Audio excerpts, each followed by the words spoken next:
usted, como saben, los domingos, por lo menos los 2 domingos intermedios de cada mes. No sé si se oye bien o no. Sí, no se oye. Es que el otro día me decían que no se veía nada ahí, pero tampoco puedo estar todo el rato mal. Y les decía que todos los domingos a las 12, los domingos intermedios de cada mes, y también los sábados a las 12, hay una especie de charlas, de piezas y de temas relacionados de alguna manera con el museo en el que estamos los domingos a las 12 aquí. Y le he puesto ahí como primera diapositiva para que tengan una idea de los textos que son la base de lo que yo voy a intentar comentar ahora aquí esta mañana.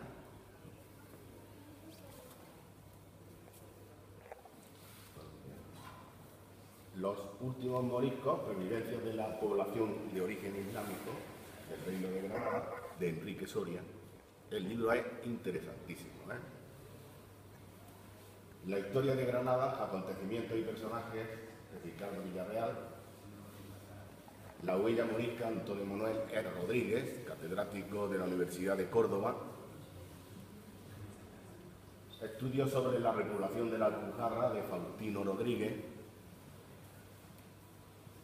La Alpujarra antes y después de la conquista castellana, de Carmen Trillo. La Granada, historia de un país islámico, de Miguel Ladero Quesada. La historia de la rebelión y castigo de los moriscos, de Luis Mármol de Carvajal, quizás sea el texto más antiguo, pero que es la base de todo lo demás que vamos a ir comentando. El reino de Granada tras la conquista castellana, de Rafael Peinado. La Granada morisca, la convivencia negada, etc. Bien, a partir de ahí hace falta, pues, comprobar otro tipo de textos, pero la base de la documentación está exactamente ahí. El tema es la rebelión de las Alpujarras y los últimos moriscos. O sea que vamos a pasar un poco por encima del tema de la... Hay silla aquí. Hay silla aquí.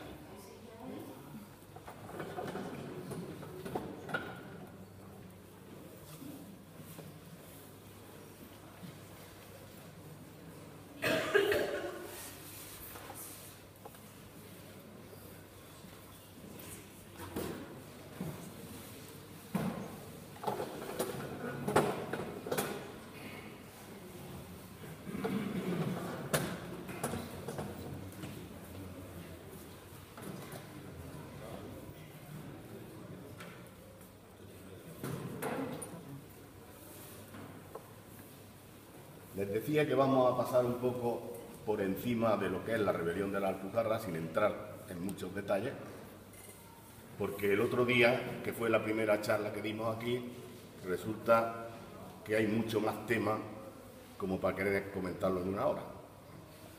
Al final tuve que hacerlo de forma mucho más atropellada y de ninguna manera satisfactoria, porque la verdad es que el tema merece el tiempo que es necesario. Y más de una hora aparte es que uno se cansa, los que están escuchando y los que están hablando. Pero en fin, vamos a intentar llegar a esa aproximación. Es la tercera charla, porque veo gente que suele venir, ha estado en las anteriores charlas conmigo, pues que tienen una relación exacta. La primera, de hace 2 años, era la Granada de Boadil, la Granada de final del siglo XV. La siguiente era la de Garnata a Granada, el cambio desde la Granada musulmana a la Granada cristiana. Pero claro, el año pasado, cuando llegué a mediados del siglo XVI, quedaban montones de cosas por completar. Y la idea era, pues, completarla este año hasta la expulsión de los moriscos. En realidad, el fondo del tema es desde mediados del siglo XVI hasta el final. Después resulta que no, porque las últimas investigaciones nos llevan al siglo XVIII, como vamos a ver a través del comentario. Bueno, pues ¿Cómo era la Granada de aquel tiempo? Aquí, en las charlas que se suelen dar los domingos, se habla de la vestimenta, de las comidas, de temas que mis compañeros hacen estupendamente, y no es necesario que yo insista en repetir ese aspecto. Pero que sí es muy importante reconocer que en esa época Granada todavía era un bullicio, con unos centros como la Alcaicería, o la calle de Elvira, o la plaza de Virrambla, donde se mezclaban los artesanos con las tiendas. Es, sin embargo, un momento en el que hay mucho conflicto permanente entre algunos que llegaban como repobladores y otros que estaban aquí posiblemente empezando a temerse lo peor. ¿De acuerdo? Esa sería la Granada de aquel tiempo. Una Granada en el que el poder, como están viendo ahí, estaba dividido, igual que en la parte anterior, en el corregidor, el capitán general, que eran los tendillas, ¿verdad? Los tenemos ahí, tenemos una exposición preciosa ahí en la cripta, creo que es.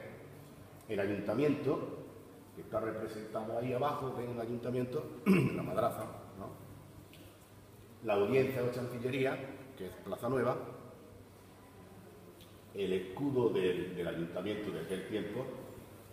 Está puesta esta imagen pequeñita, vamos a ver, consigo ponerla más grande.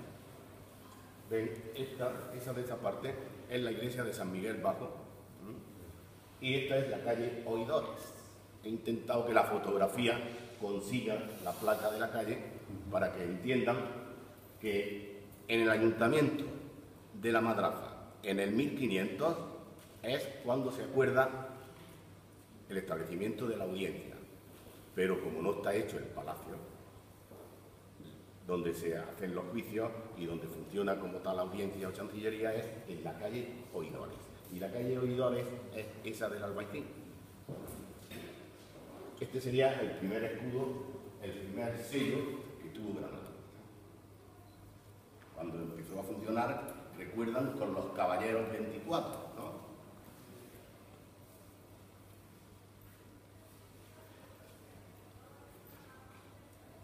Vamos a ver si se pasa así, es que a veces no lo entiendo.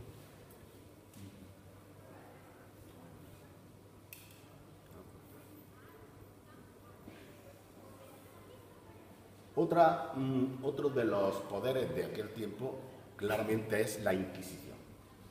He querido añadir algunas cosas porque a veces ni siquiera yo lo tenía claro, algunos de los términos que utilizaba la Inquisición en aquel tiempo. Por ejemplo, dice el San Benito, para señalar al reo, se le ponía una especie de hábito con una cruz de San Andrés, que es lo que ustedes saben que en algunas iglesias de Granada en aquel tiempo se colgaban para que la gente que fuera a la misa se diera cuenta de que estaban señalados allí los que eran judaizantes o herejes, ¿de acuerdo? Era un asunto público. Los relajados eran los que eran condenados a muerte, ¿no? Llevaban la aspa de la cruz roja. Ha salido rojo con mayúscula, no sé por qué, para que es que un apellido, me refiero al color rojo. Eran entregados al tribunal para la muerte. O sea, el tribunal, para lavarse un poco las manos, ¿entienden lo que ellos querían hacer? Juzgan, condenan y después, para no ser ellos los que ejecutan, se los dejaban a los demás que cumplieran. Los relazos eran los reincidentes siendo condenados a muerte.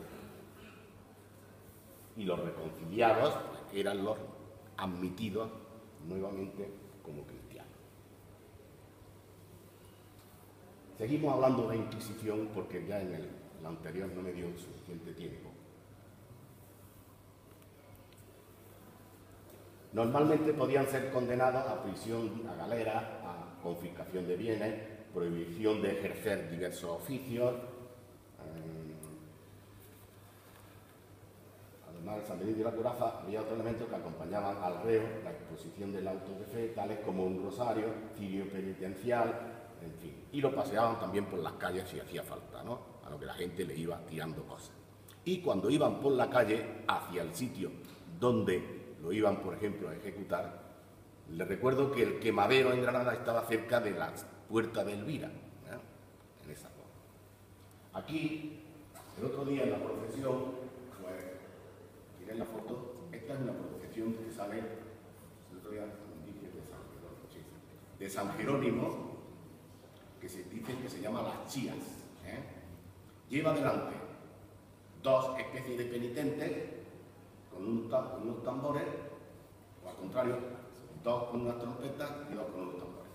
Exactamente esa es la procesión de la Inquisición por las calles, que además servía para pedir dinero a la gente para pagar el infierno de la persona si era ejecutada. Para que comprendan un poco la diversidad de textos que uno puede coger, parece que señalan como Córdoba el sitio donde las penas fueron más fuertes y Granada donde fueron menos, donde fueron menos fuertes las penas de la Inquisición. Saben que la Inquisición la puso oficialmente Carlos I, ¿no? Estamos en el Palacio de Carlos V, pues bueno, Carlos V puso la Inquisición 1526, aunque funcionaba. La Suprema estaba en Jaén, pero desde años antes funcionaba también en Granada. Y por lo tanto, desde Jaén podía actuar aquí la Inquisición. En principio, para los judíos más bien que para los moriscos, evidentemente, todavía había la intención, la creencia ficticia y engañosa de que todo el mundo era cristiano. Evidentemente, si uno bautiza casi obligatoriamente al personal, no se puede convertir de un día a otro, evidentemente, en cristiano.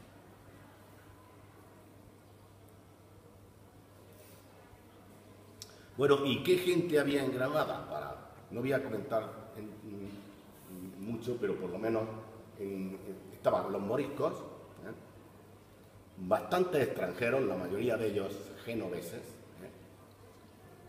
y gitanos, que después fueron expulsados pragmática y maltratados durante mucho tiempo, hasta incluso la época de Carlos IV, ¿no? Y más adelante.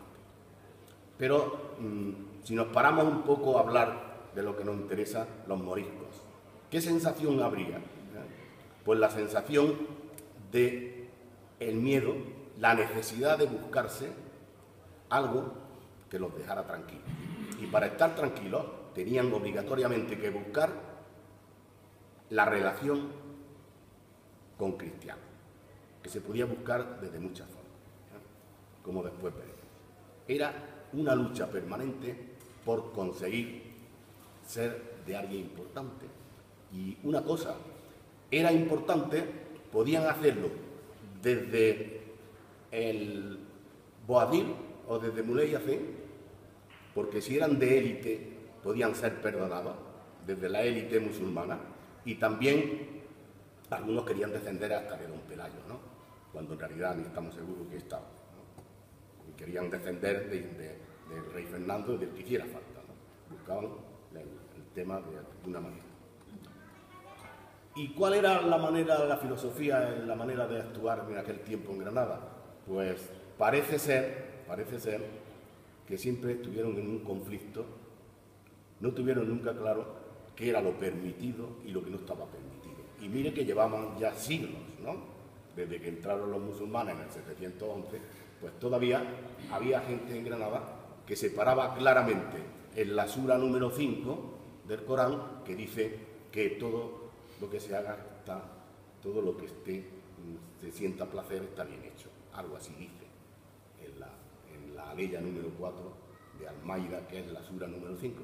Bien, pues por lo visto, los granadinos, el reino de Granada fue casi siempre en conflicto con este tema, como si estuviera prácticamente todo permitido. De ahí que busquemos en los textos que busquemos, resulta que aquí en el reino de Granada prácticamente siempre se bebía vino y prácticamente se utilizaba el hachís para fumar, ¿no? Por ejemplo. Lo que quiero que entiendan es que hubo siempre una mixtura desde la llegada de los primeros musulmanes, junto con la gente que había ya aquí. porque coincidió muchos tipos, muchas civilizaciones y muchas culturas. Miren, dice, unos intentaron, como descendientes de linajes musulmanes o cristianos, emparentados con la nobleza del castellano, descendientes de reyes nazaríes, descendientes de reyes cristianos, pagando directamente, los que tenían mucho dinero pagaban directamente la limpieza de sangre y la conseguían. Que es lo peor, ¿no? O sea, hacían trampas, si hacía falta, pero y conseguían. Los menos pudientes tomaron el apellido de sus señores a cambio de seguir trabajando con ellos. Los señores le daban el apellido. Y en otro tiempo se buscaban apellidos de otros sitios. Si nosotros empezamos a buscar entre los nuestros, pues resulta que parece que la mayoría venimos de asturianos y de cántabros. Pues no, señor. Está claro que son apellidos y cosas compradas. Estaban emparentados con muchas élites granadinas. Yo he buscado una fachada que es preciosísima, que es esta. Ya se me ha ido. ¿La ven? Esa fachada es el Palacio de Abrantes. Está cerca de la alhóndiga de Lleida, del Torral del Carbón. Es una de las fachadas más preciosísimas que nos quedan de tipo gótico, junto a la de Santa Isabel la Real, que está allí en el Albaicín. Bueno, no. Y estaban emparentados muchos de ellos con los Abrantes y con los Bragantes. Vamos a ver si consigo poner esto en orden.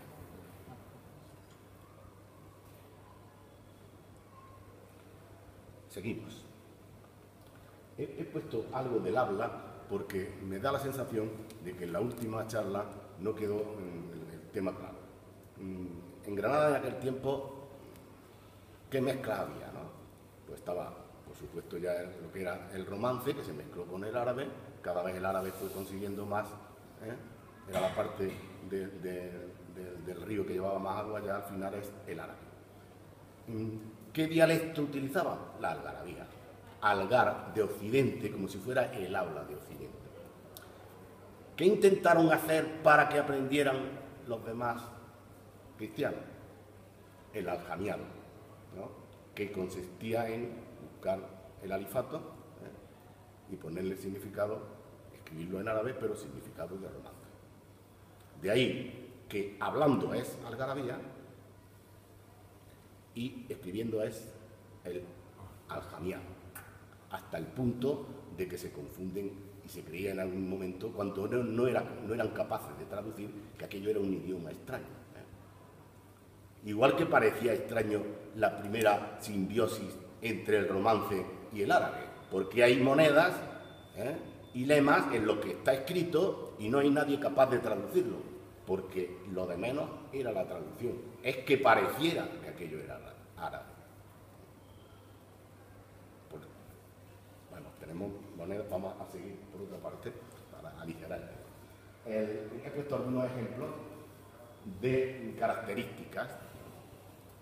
Cambiaban la A por la E, la I, la aspiración de la J, del alicato, he puesto alicato de alifato, convertir la L y la L y N, hacer la E, I, el uso abundante del infinitivo, la confusión del género, etcétera, etcétera. Vamos a ver. En esta situación llegamos a lo que son las causas y las razones de la rebelión. Intenté ayer ponerlo por orden, pero que, en resumen, para que no tengan que intentar leer eso, pues les diré que desde 2 años después, o sea, 1492, capitulaciones, 1494, empiezan los problemas. Lo primero que se hace es poner una farda para la defensa de la costa. A partir de ahí es prácticamente raro el año en el que no se complica la petición a los moriscos. Así llegamos hasta 1498, por ejemplo, que se expulsan de barrios de Granada y se ponen a vivir, los obligan a vivir en las afueras, lo que les sienta tremendamente mal, lógicamente. A una de las pragmáticas la más importante que se hizo en la Capilla Real, que ahora comentaremos, 1526, el emperador Carlos busca una junta de teólogos, se reúne en la Capilla Real, el que hace de secretario parece que es don Fernando de los Cobos todavía, y reúne una serie de prelados, el de Guadix, Granada, bien de Toledo, de muchos sitios, y hay unos acuerdos que ya se intentaban poner desde antes, y esos acuerdos, por ejemplo, decían que en 3 años tenían que estar hablando ya castellano, ¿no? Se prohibía hacer contratos en árabe, se prohibía, por ejemplo, los baños, se prohibían y se cerraban los baños. ¿Qué más cosas se prohibían? Bueno, montones de temas relacionados con este asunto de... Lo que quería es que me he ido porque Núñez Muley, un morisco, defendió delante de los reyes,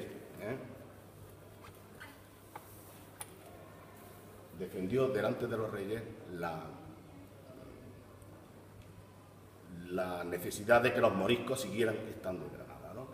Y lo defendía diciendo, porque en la Capilla Real decían, es que las mujeres y los hombres se bañan juntos en los baños, ¿no? Entonces él rebatía permanentemente, fue rebatiendo Núñez Muley, uno por uno, todos los puntos en los que se decía.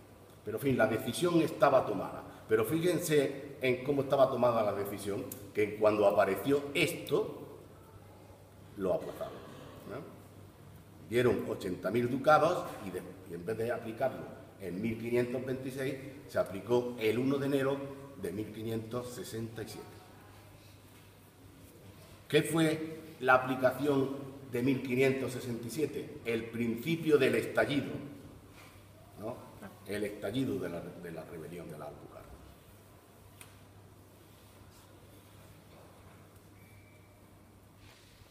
Aquí tienen un resumen de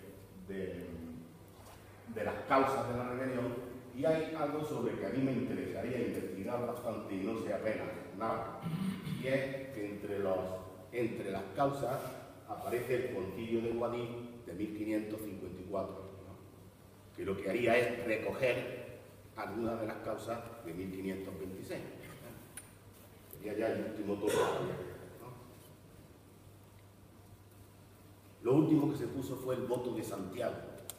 Era que tenían que entregar media panera de trigo simplemente para la ayuda, ¿no?, a la guerra.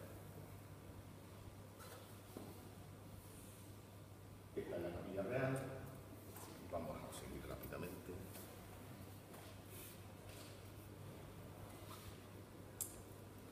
La llegada de Carlos V pues, tuvo una especial incidencia, efectivamente. Puso la Inquisición y aprobó la pragmática de 1526. Pero no solamente hizo eso. Aquí estamos en una maravilla de palacios ahora mismo, ¿verdad?, que es el Palacio de Carlos V. Le faltan montones de cosas. Su intención era hacer un palacio, como les decimos nosotros los guías, gente cuando viene, hacer un palacio precioso renacentista, con la intención, puede quizás, de comparar o de existir al mismo tiempo que la maravilla granadina musulmana, que es la Alhambra. Aquí faltan muchas cosas. Si uno ha estado dándose un paseo por Roma, por ejemplo, pues ve que hay estatuas, hay frescos en las bóvedas. Estaba pensado hacerse, Si algún día se hace una charla sobre el Palacio de Carlos V, se sabe hasta algunas de las estatuas que estaban previstas, ¿no?, colocar. Entonces, faltan los tapices. Ahora tenemos un Palacio de Carlos V totalmente desnudo, ¿no?, igual que también tenemos una Alhambra desnuda, que había que poner entera de colores, de muebles y de jarrones, por ejemplo. Hizo reformas en la Alhambra. El peinador de la reina, recuerden, es exactamente de Carlos V. Hubo modificaciones en la catedral. Ya saben que él le sentó muy mal entrar y ver la capilla de enterramiento para los Reyes Católicos. Y dijo, yo aquí nada, ¿no? Yo quiero un sitio más en condiciones. Buscó a Diego de Siloé y modificó parte de los planos de una catedral gótica, que es la nuestra, en renacentista, para que la cúpula hiciera al final una girola que sirviera el centro para depositar sus restos. El tiempo, ya saben, que hizo que no se cumpliera ninguna de aquellas cosas. Tuvo demasiados problemas como para eso. Vino en junio, y no estoy seguro, pero creo que se fue en noviembre, más o menos, del mismo año de 1526.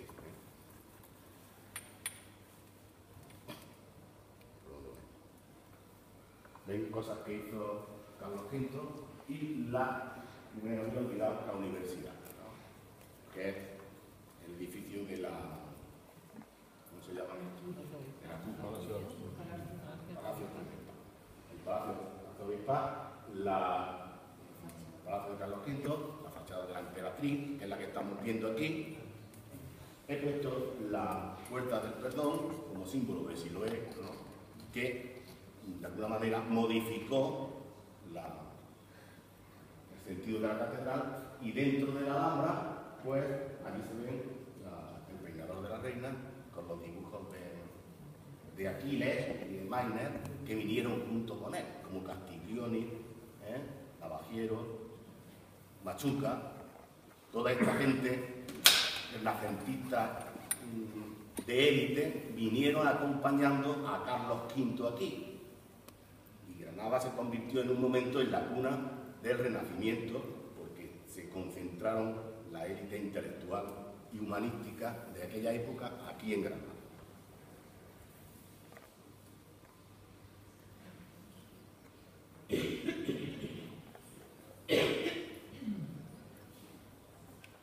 Bien, pues llega el momento de la pragmática, de aplicarla. Se hace un aviso, se pregona por las calles, y en la misa de Nochevieja, en la misa última del año, se avisa de que a partir del día 1 de enero de 1567 se van a aplicar ya las pragmáticas. Carlos parece ser que estaba dispuesto a seguir aplazando. No así Isabel, su mujer, intentó que sí se aplicaran lo antes posible. Lo que sí dio lugar es a que en muchos sitios, miren, había zonas en Murcia, en Úbeda, parece, en Almería, en Jaén, que se levantaron gente en contra de los problemas de la pragmática, o sea, a favor de los moriscos, porque hay cosas que no se conocen, y si uno mete un poquillo los dedos en gente que, por supuesto, sea investigador de categoría, pues salen a relucir. Había mucha gente a favor de que no pasara la expresión. Ahí tienen Francisco Núñez Muley, que es el que comentaba yo, que en un texto preciso y precioso fue hablar a favor de los moriscos. Alonso de Granada y Venegas, porque él, por supuesto, ya saben que era morisco, si era heredero de los Yayá de Baza, ¿no? Pedro Valencia, hasta seguir, incluso el Quijote, ¿no? Todos hemos leído por lo menos un trozo de Quijote, y entonces nos damos cuenta de que hay una referencia permanente a los moriscos, ¿no? Pero permanente. El diálogo de Ricote, por ejemplo, y si nos vamos ya a Calixto y a Melibea, ¿no? Pues entonces es todo un ejemplo clarísimo de la división que existía en aquel momento en la sociedad a favor de unos y en contra de otros. Porque en muchos sitios estaban totalmente integrados, y entonces había bastantes problemas. En otros mantenían la endogamia de tal manera, cabezones, y entonces eso creaba muchos conflictos.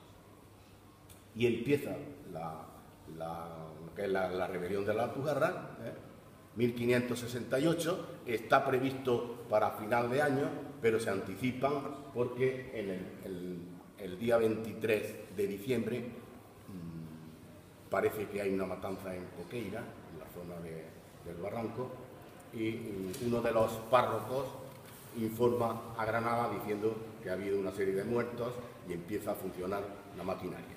No solamente hay eso, sino que muere el capitán Diego Herrera, también en un pueblecito de la Alpujarra, y se pone todo inmediatamente a funcionar. Ya el Tendilla, que es el Tendilla cuarto, no el Tendilla, el gran Tendilla de la... es el que inmediatamente reúne las tropas, tendría en Granada unos 3.000 o 4.000 soldados, organiza la ciudad, vienen desde fuera Farás, intentando que se sume el Albaicín a la rebelión, intentando que se sume la Vega, intentando que se sume Granada, pero dicen que no. Y esto es muy importante, porque después, si se pretende justificar los comportamientos posteriores, no se puede decir que todos estaban dispuestos a ir a la guerra, de ninguna manera. Los que estaban más apartados, los que estaban en la Alpujarra, que las medidas de asimilismo llegaban con mucha más dificultad, y la cultura entonces era muy difícil de entregar, son los primeros que sí se levantaban. Si se levantaba el cabecilla del pueblo, pues todos lo seguían. Era por linaje. Otra vez tenemos este tropicio, ¿no?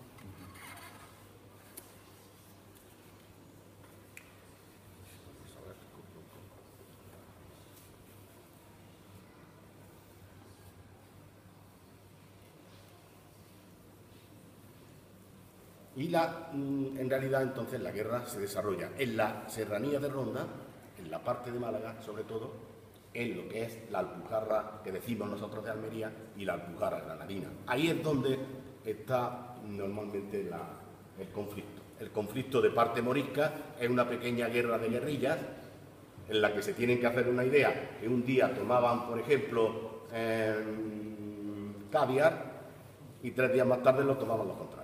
¿De acuerdo? Exactamente eso era el funcionamiento. Número de soldados, para que tengan una idea, bastante difícil de averiguar. Bastante difícil de averiguar. Hay unos datos, ya les he dicho que Tendilla tendría unos 3.000 o 4.000 aquí. Se sabe que en la batalla de Galera, que tuvo también Tendilla, habría unos 13.000, y que con don Juan de Austria, hermano de Felipe II, habría unos 14.000 soldados. De parte morisca es imposible calcular. Sí hay algunos datos de Mármol. Mármol es el que va con más detalle, porque estudia detalle a detalle, de que los que estaban intentando la guerra morisca no llegaba a 24.000 como mucho. 24.000 quiere decir no que hubiera un ejército con 24.000 soldados, sino que había 24.000 personas que de alguna manera estaban dispuestas a levantarse. Bien, ¿y qué pasa con la Alpujarra? Miren, la Alpujarra tenemos datos de población desde muy anteriores al califato. Pero, por ejemplo, desde el siglo XI ya hay datos de problemas dentro de la Alpujarra como una tierra independiente en muchos aspectos.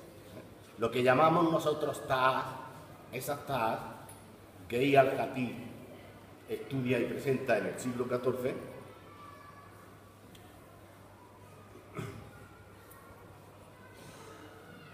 esas Taas que eran la organización de territorio, era una organización territorial y administrativa, que comprendía, por ejemplo, en algunos casos, los barrancos transversales que hay en la sierra con el nombre y después varias alquerías, muchas. Antes se llamó Aïssa y antes se llamó Aqlim, pero al final, el siglo XIV, insisto, se llama Taá y se utiliza de esta manera, para poder gobernar la Alpujarra. Después pierde el valor administrativo, pero sí llega el nombre de Taá hasta el siglo XVIII. Incluso ahora sale en el periódico y dice la Taá y además sale equivocado. Porque, por ejemplo, ponen Taá de Pitres. Pues no. Porque, por ejemplo, en este caso de Pitres corresponde a una alquería. Exactamente, es una alquería. Estupendo. Exactamente es lo que estaba sucediendo en el momento. Aquí están, ¿ven? Órgiva, Boqueira, Ferreira, Cubila, Eujíjar, Andaral, Lucha, Agurduy, Marchena, etcétera, etcétera. Esas sí son las. Esas son las tajas. La taja o la tajá, que muchas veces se dice, ¿no? Que cada uno me lo diga como crea oportuno. Lo que sí es, aparte, un sitio preciosísimo, ¿no?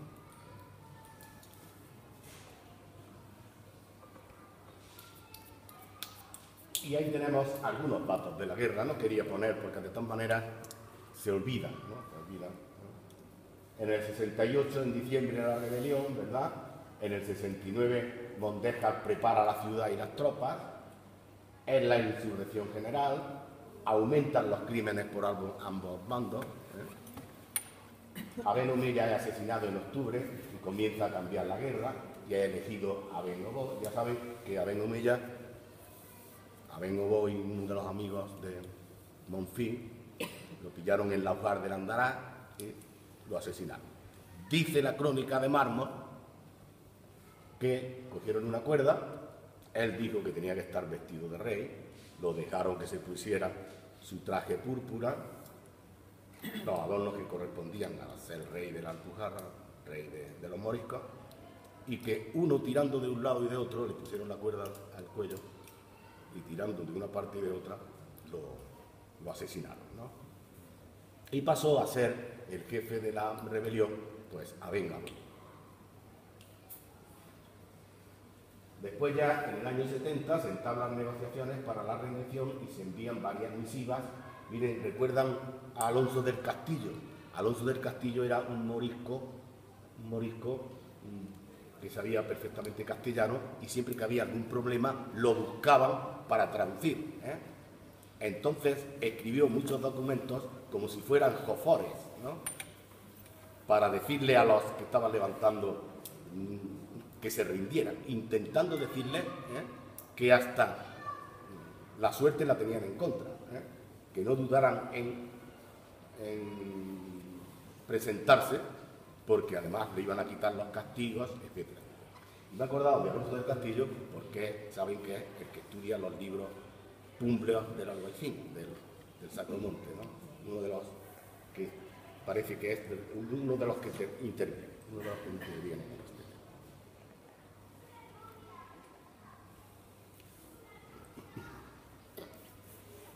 Miren, don Juan de Austria, que vino en el 69, llega a Granada en abril, pero sin embargo hasta 7 meses más tarde no empieza él a guerrear.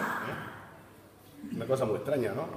Porque no sé qué hacían, si de verdad había una guerra tan importante en la Alpujarra, tanto tiempo en Granada, ¿no? De Juan de Austria conocen perfectamente su fama de mujeriego y de fiestero, y efectivamente pues puede que estuviera de fiesta en Granada desde abril hasta que decidió salir con sus tropas hasta un sitio. La mitad de la Alpujarra se la dividieron para Juan de Austria y la otra mitad para César, para el Marqués de Vélez, el Marqués de Arcos, etcétera, etcétera. Me acuerdo porque ayer vino alguien de Madrid que había estado viendo el Escorial y donde está el mausoleo del Escorial, donde está Juan de Austria, ¿verdad? Sigue habiendo todavía mujeres enamoradas de este hombre y que se suben y le dan un beso al mausoleo. Y la parte del beso está muy desgastada. Yo digo, no toquéis estas piezas del museo, porque fijarse lo que le ha pasado a Juan de Austria, que está perdiendo el labio, ¿no? El labio del sitio que cuesta menos dificultad para besarlo, ¿no? Claro. Pues sigue viendo gente, ¿eh? Pues muy bien.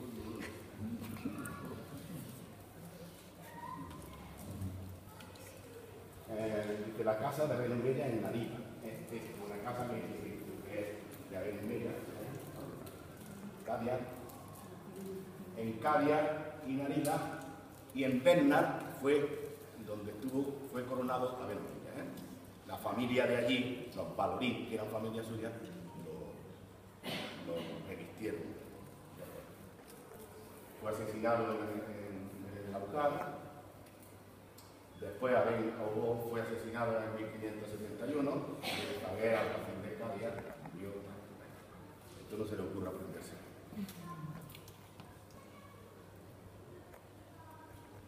Qué pueblo más precioso, ¿verdad? Sí.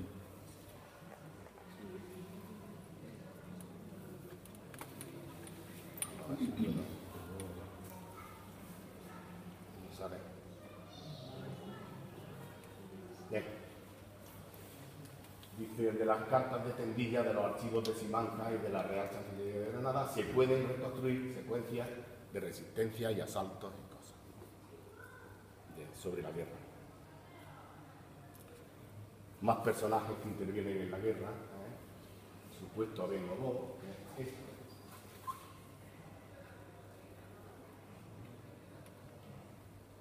Abenomega.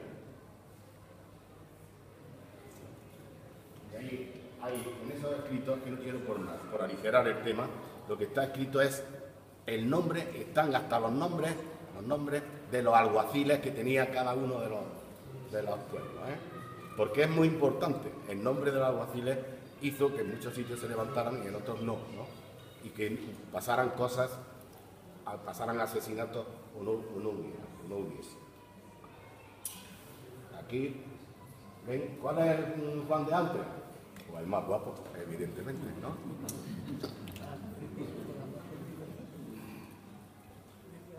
Estos personajes forman parte de la historia que yo estoy contando, ¿no?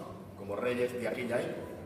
Carlos I, que murió a los 58 años, estuvo gobernando del 16 hasta el 56. Felipe II, desde el 27 hasta el 98, murió, estuvo desde el 56 hasta el 91. Felipe III, desde el 98 a 1621, y estuvo desde el 98 hasta el 91. Y Juan de Austria, del 45 al 38, no gobernó. Gobernó en los sitios de diversión. Y era un excelente militar y un excelente estratega. Miren, si miramos, por ejemplo, este mapa, que hacemos así, que me enseñó Andrea, que es la señorita que está grabando, pues, si yo hago así, pues no, ya no.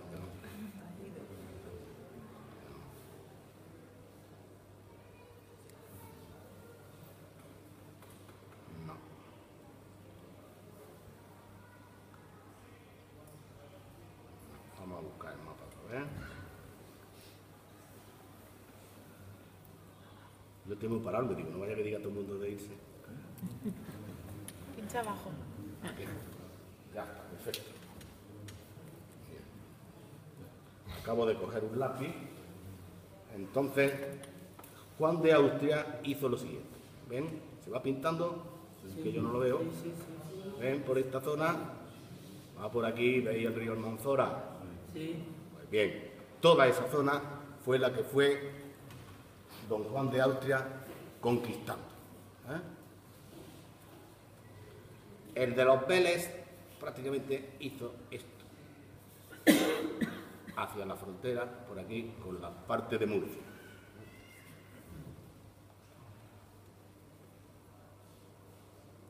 El conde, el duque de Arcos, fue hacia la zona de Ronda.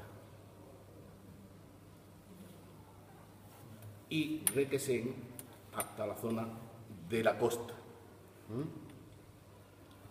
Resumiendo mucho, porque si tuviera que dar una charla, pues habría que ir sitio por sitio, ¿no? Diciendo toda la parte más cercana, este círculo, es el que manejaba Tendilla.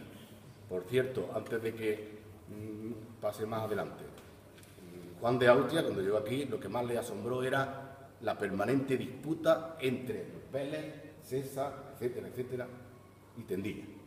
No comprendía cómo en una situación de guerra podían estar ellos en total desacuerdo. Pero, como los políticos dicen esta señora.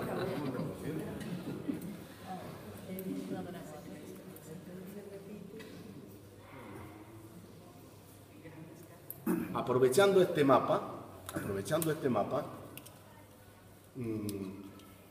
llega el momento de final de la guerra, ¿no? 1570. Termina la guerra y empiezan los decretos de expulsión, ¿no? Pues sí, uno de los momentos más tristes y quizás más vergonzosos de nuestra historia es la expulsión de los moriscos. Pues llega el momento ese. Y digo que aprovechando este mapa para que vean la dirección que tomaban los grupos en general, Desde esta zona salieron buscando la parte de Albacete, posiblemente unos 21.000 exiliados, aproximadamente.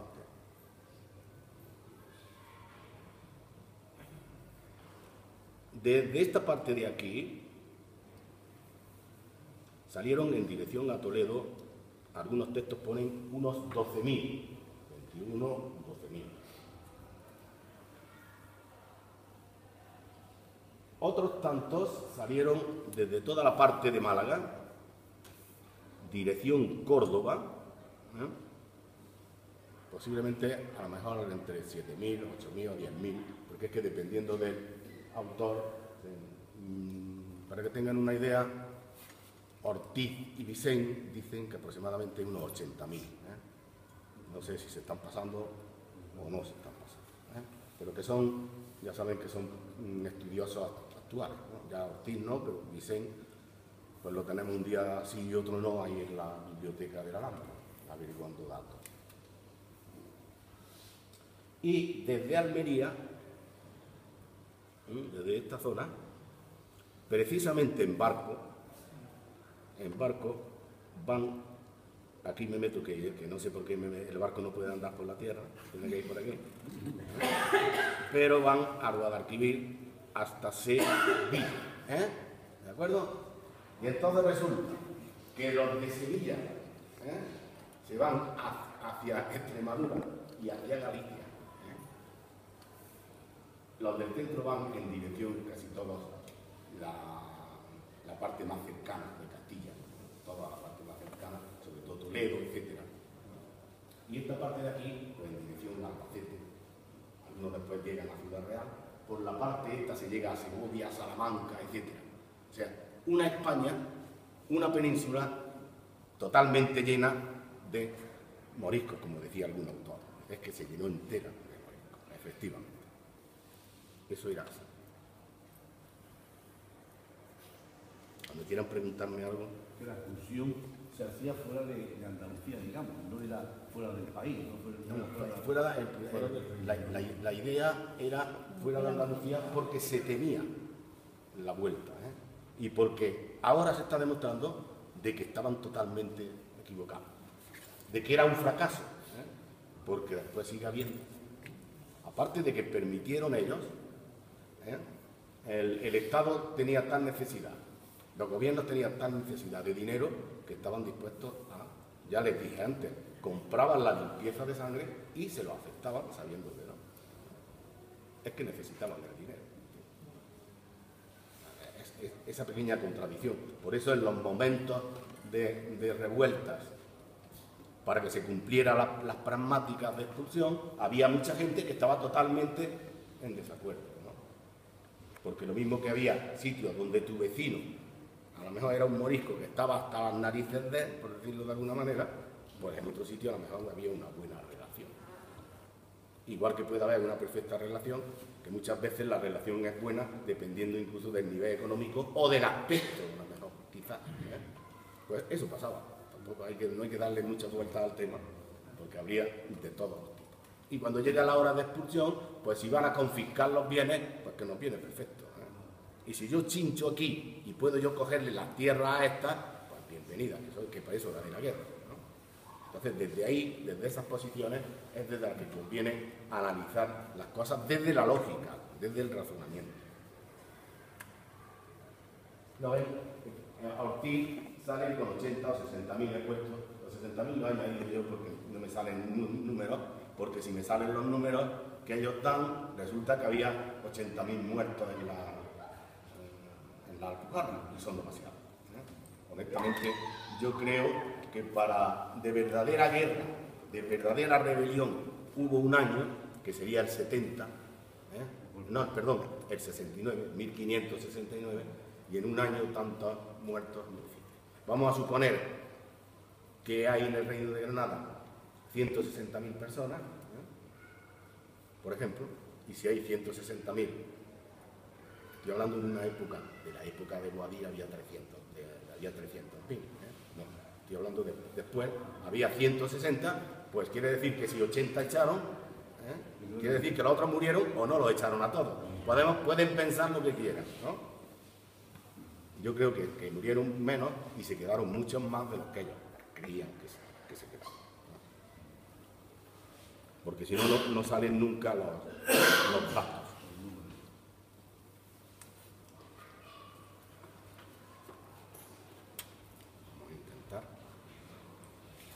Mientras les digo que la expulsión no es toda en 1570, sino que en 1569 ya hay salidas, Los moriscos de Paces, ¿les suena ese nombre? Los moriscos de Paces eran aquellos que se llevaban perfectamente bien con los cristianos, pero que convenía para evitarles problemas expulsarlos. A esos se le hizo una legislación especial y se les pagaron las cosas para que pudieran irse. O sea, dijeron, no te preocupes, te vamos a echar, pero te vamos a comprar las cosas, ¿no? Entonces los obligaron, les dieron su dinero y pudieron, aunque después creo que tenían problemas en la hora de la salida. Cuando salían les ponían las dificultades.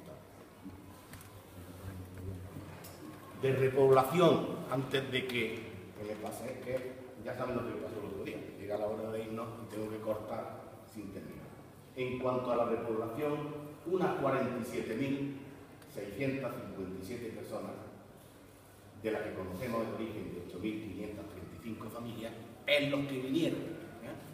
Normalmente, la mayor parte de los que vinieron no tuvieron que caminar más de 200 kilómetros. O sea, los que vinieron eran de sitios cercanos. Miren, un 10% de Andalucía Oriental, un 34% de la Bética, un 25% de Castilla, o sea, de la Castilla más cercana, un 8% de Valencia y un 20% del resto aproximadamente.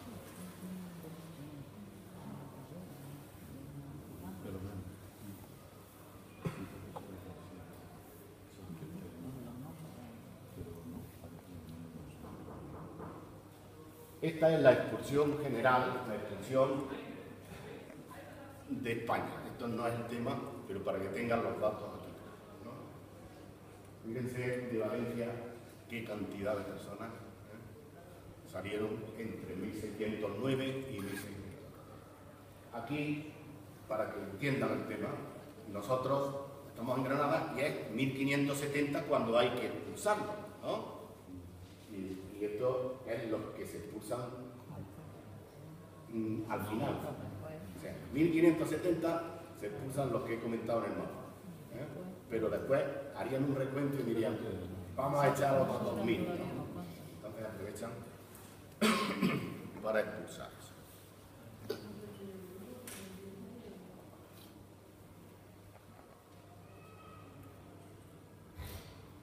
Bien, a la hora de la repoblación se da prioridad de repoblación a la Alpujarra, porque al ser la guerra allí es donde necesitan más gente. De tal manera que se hacen una serie de memoriales y de pragmáticas, de leyes, que van todas encaminadas a facilitarle a la gente que se vaya a la Alpujarra. De tal manera que en la última de ellas, de 1571, lo que dice es que las heredades, viñas, huertos, arboledas serían de propiedad perpetua para sí y para los herederos. Empiezan dejándolo por unos años, hasta que ven que si no la gente no se va y les facilitan a tope que se lleguen aquí. Las familias sí repoblaron en parte la Alpujarra, pero muy en parte. Desde la expulsión, como dice Alcántara, lo que hay es el silencio de la soledad en todo el reino de Granada. No hay gente. Además, coincide luego más adelante, ustedes saben, con las pestes. Una de las pestes, que fue de 1648 por ahí, a Granada se salvó. Pero, por ejemplo, en Huelva o en Castilla, en Sevilla y esa zona, en Huelva prácticamente la mayoría de la gente murió. Y la de Granada de 1660 y tanto, también hubo montones que se perdieron. perdió una cantidad de habitantes por la expulsión y por eso, ¿no? Por las enfermedades.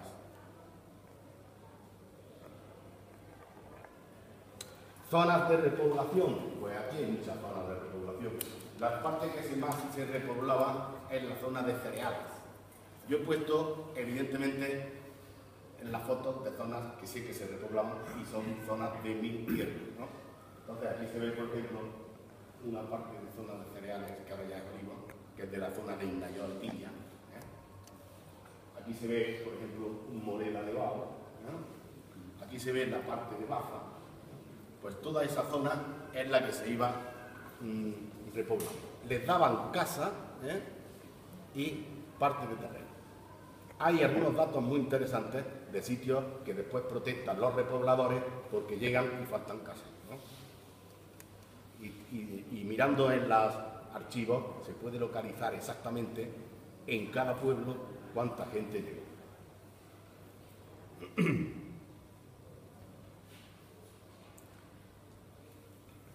Ya me he saltado mucho. Bueno, familias moriscas de grandes fortunas. Bueno, esto que ya, no sé si, Andrea, si se me han saltado cosas.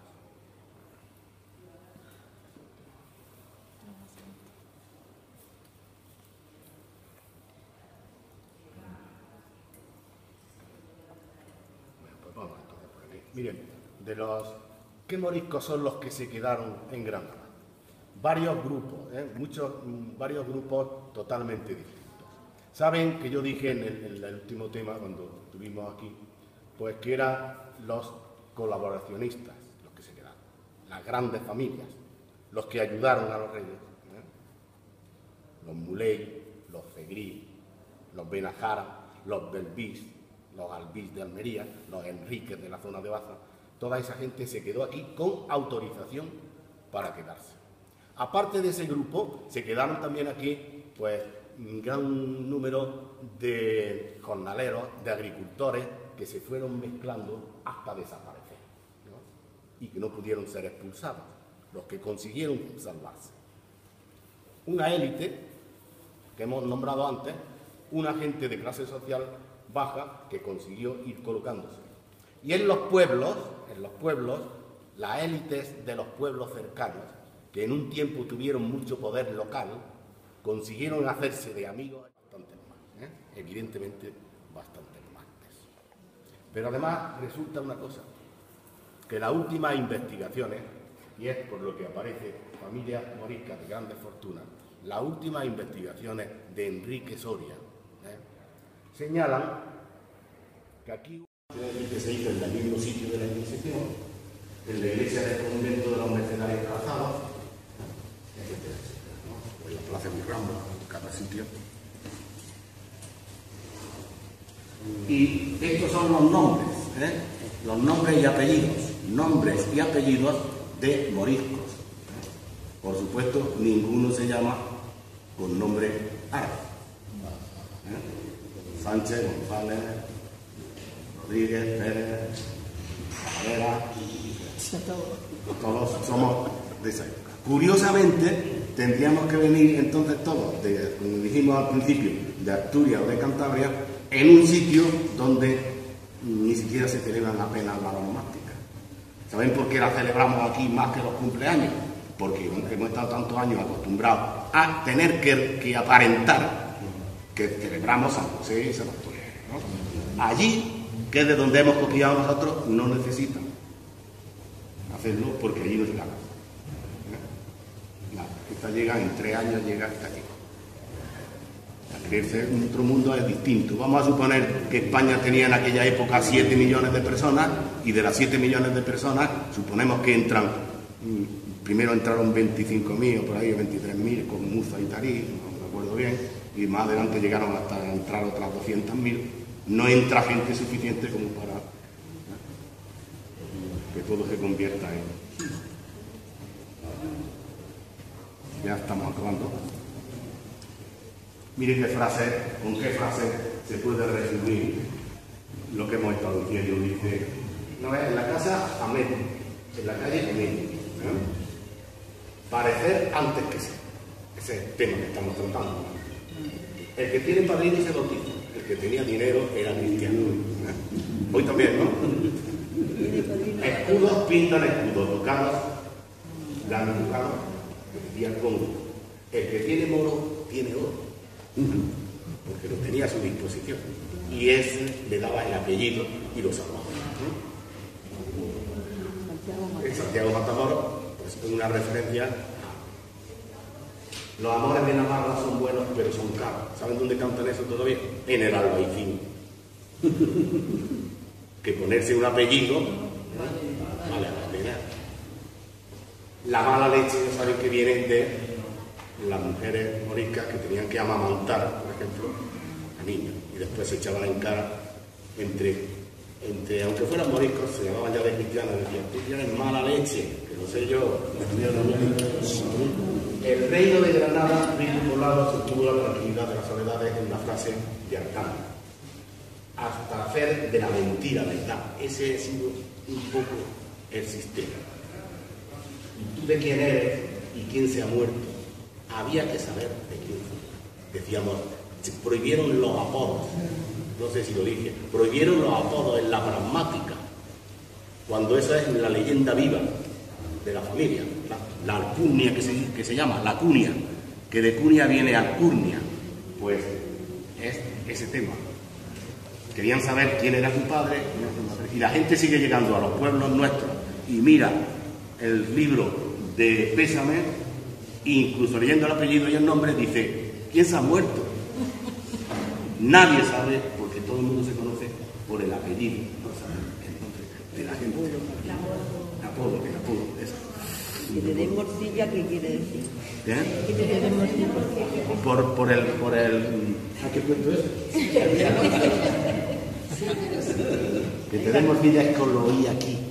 Una señora haciendo una visita me dijo, también lo de que te den morcilla. Porque era como un castigo de que era cosa que no podían comer. Como no podían comer, le decían que te den morcilla. Darle a comer morcilla. Bueno, yo ya con esto terminaba, pero sí quería pues comentarle una cosa. Mire, la huella morisca no se puede borrar de ninguna manera.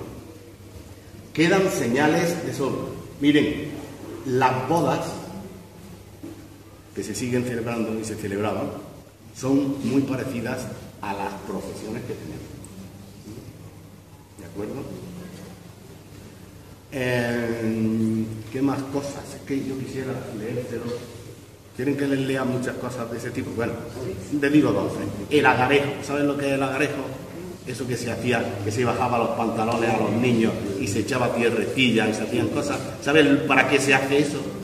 ¿De dónde viene? De averiguar si tenía la circuncisión o no. A ver si era morisco o no morisco. Lo de abrir todas las puertas de las casas y hacerlo de vez en cuando en viernes o en sábado.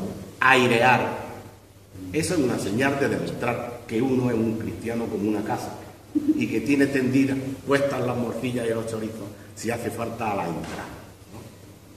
Cuando yo veía a mi padre lavarse y hacía y se echaba por aquí y por la oída, yo ya no me lavo así, pero es una ablución morisca. Hay montones de señales y señales en todas las partes por donde quedan todavía moriscos. Y todavía hay una manera de, por lo menos, de respetar la historia, porque hay un artículo, el artículo 22.1 del Código Civil habla de la facilidad para nacionalizarse de sudamericanos, filipinos, judíos, desde Franco. Pues de vez en cuando, si no pasan así, añaden alguna vez y de moriscos, porque todos no serían malos, ¿no? Y porque puede que la mitad de nuestros antepasados, ya hemos visto que lo del apellido no tiene nada que ver, ¿no? Pues podrían también ser, y habría de todos los tipos. Pues el Código Civil sigue funcionando de esta manera. Y les quería decir, ¿cómo se va a perder la huella? Miren, por aquí pasaron la Hispania romana, la Hispania visigoda, por ejemplo, la Hispania de Al-Ándalus, los de los Borbones, los Austrias, la Constitución, etcétera, etcétera. El periodo de más extensión de las civilizaciones corresponde a este. Porque miren, los romanos tuvieron 6 siglos, desde menos 200 a.C. hasta 400, desde el 711 hasta el 1492, y es mentira, pues ya sabemos que es hasta 1614, y es mentira lo de 1614, porque hemos visto que sigue hasta el siglo XVIII.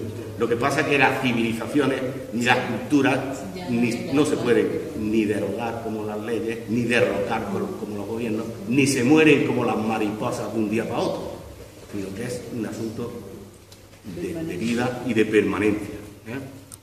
Así que todo aquello de en un tiempo, porque yo me acuerdo de mi enciclopedia, ¿no?, lo de católico hoy y español, cuando tenía que ser católico o español, por ejemplo, pues todo eso que es respetabilísimo para todo el mundo, pues una cosa.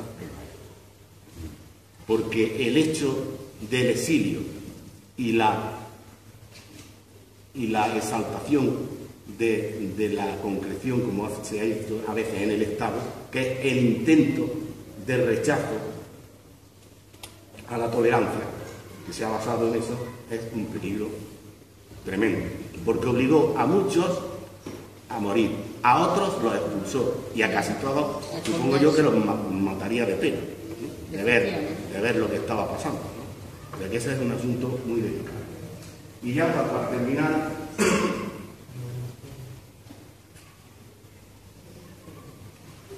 les voy a leer lo que pone ahí de Federico García Lorca, que dice: yo creo que el ser de Granada me inclina a la comprensión simpática de los perseguidos, del gitano, del negro, del judío, del morisco, que llevamos todos dentro. Así que muchas gracias, y ya es la hora de la cerveza.